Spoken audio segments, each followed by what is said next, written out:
OK, donc le sujet pour aujourd'hui, ça va être les effets de masquage, puis on va parler spécifiquement de l'effet qui s'appelle Keylight 1.2 pour travailler avec un écran vert.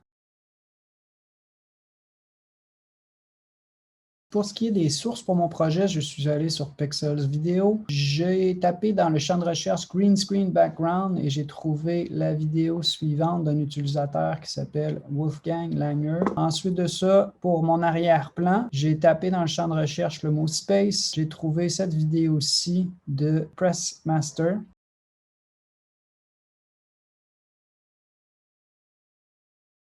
Avant de commencer la réalisation du vidéo, juste mentionner qu'on va utiliser un effet qui s'appelle Keylight 1.2. C'est un effet qui n'est pas fait par Adobe, c'est un effet qui est fait par The Foundry, qui font plusieurs produits pour la vidéo. C'est vraiment le meilleur effet pour enlever l'écran vert qu'on peut trouver sur Adobe. Lorsqu'on va aller dans After Effects, il s'agit de la première partie de 2 tutoriels. Dans ce tutoriel-ci, sur quoi je vais me concentrer, c'est le point de départ là, qui est d'enlever l'écran vert, puis d'isoler le sujet ici pour pouvoir ensuite l'intégrer. Donc, le principe de l'écran vert, là, évidemment, c'est d'enlever la partie verte, puis rendre ça transparent pour pouvoir l'intégrer dans un autre background. Peut-être que le background est imaginaire, peut-être qu'il y a quelque chose de dangereux, donc c'est beaucoup utilisé. Pour bien comprendre le principe, ce que je vais commencer par faire, c'est juste vous montrer comment ça marche avec un effet qui n'est pas très bon. Pourquoi je vous montre ça? Bien,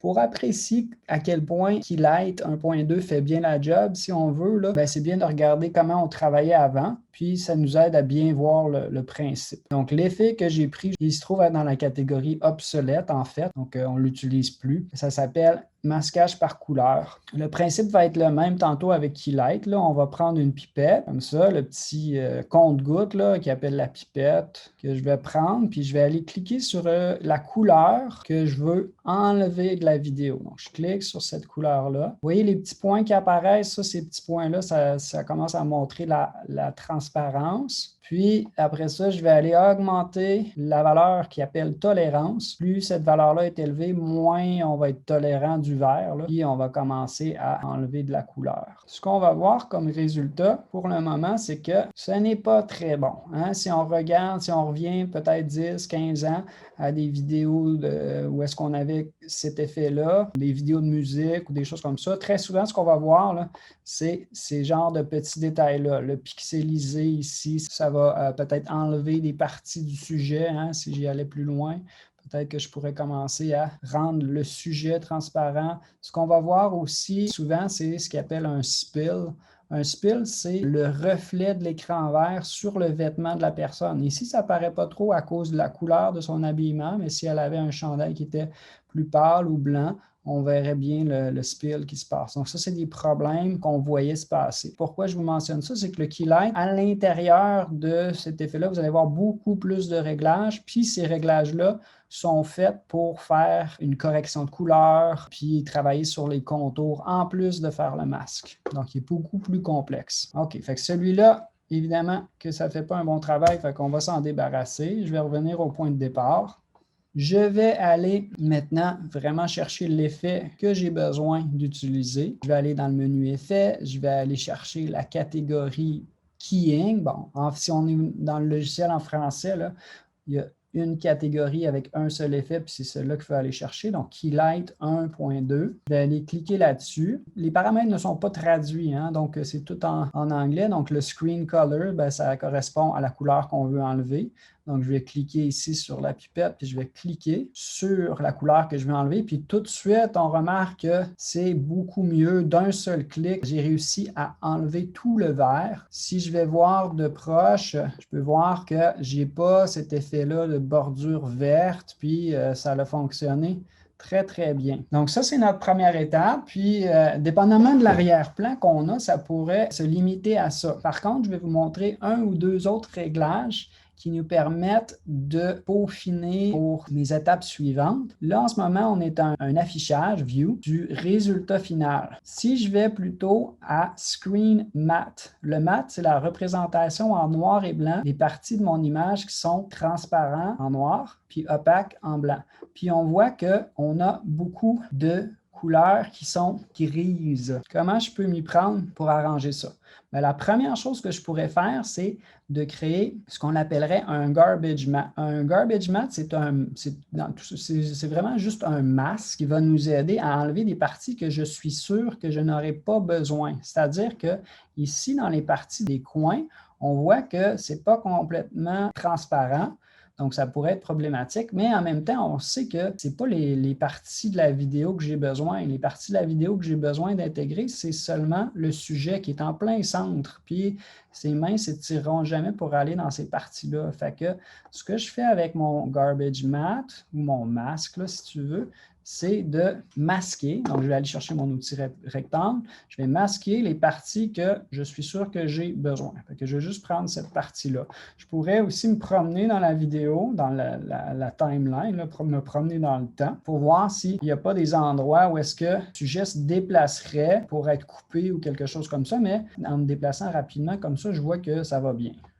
Hein, il n'y a pas de zone où est-ce que ces bras sortent du cadre, si tu veux.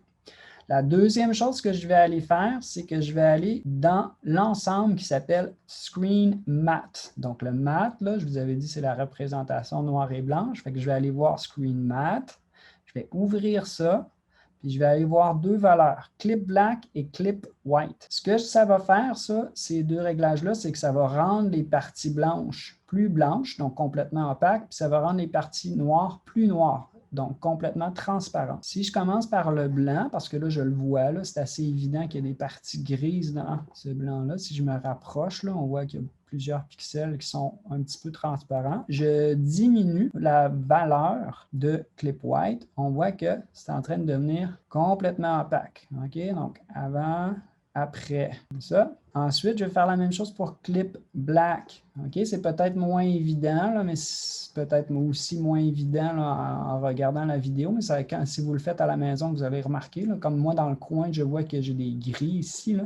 Donc, je vais monter la valeur de Clip Black jusqu'à temps de voir disparaître ça. Puis là, j'ai parfaitement blanc et parfaitement noir. Puis à ce moment-là, peu importe l'arrière-plan que je vais utiliser, l'image va être bien intégrée. Fait que là, je pourrais revenir à Final Result, mais juste avant de vous montrer ça, je vais aller à Résultat intermédiaire, Intermediate Result. Ce que vous allez noter, c'est que mon effet de spill, le reflet de l'écran vert sur les cheveux, on le voit bien. Ça ici, intégré dans l'effet Keylight, on a une correction de couleur aussi. Donc, le Edge Color Correction que vous voyez dans le bas des réglages, c'est ça qui va corriger notre problème. Fait que ça, c'est le résultat intermédiaire. Ça, c'est le résultat final avec la correction de couleur. Donc, ça fait bien la job. Mais sachez que si jamais je n'aimais pas cette correction de couleur-là, je pourrais aller jouer dans ces réglages-là ou bien je pourrais aller dans mes effets d'incrustation puis en faire un effet séparé comme le Advanced Spill Suppressor sert à faire ça justement, de la correction de couleur sur les contours. Moi, avec les petites modifications qu'on a fait, plus les réglages par défaut, je trouve que mon vidéo est bien intégrée. Peut-être la dernière chose à faire, ça serait peut-être de la tasser un petit peu puis la mettre un tiers de mon image pour qu'elle pointe vers son arrière-plan un petit peu plus plutôt qu'être en plein centre. Je vais juste la décaler un petit peu, puis je vais la placer ici. Et c'est tout pour Keylight.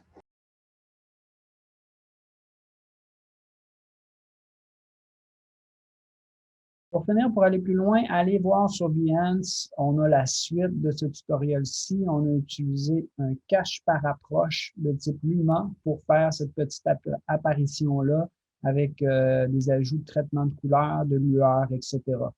Donc, je vous attends dans l'autre tutoriel.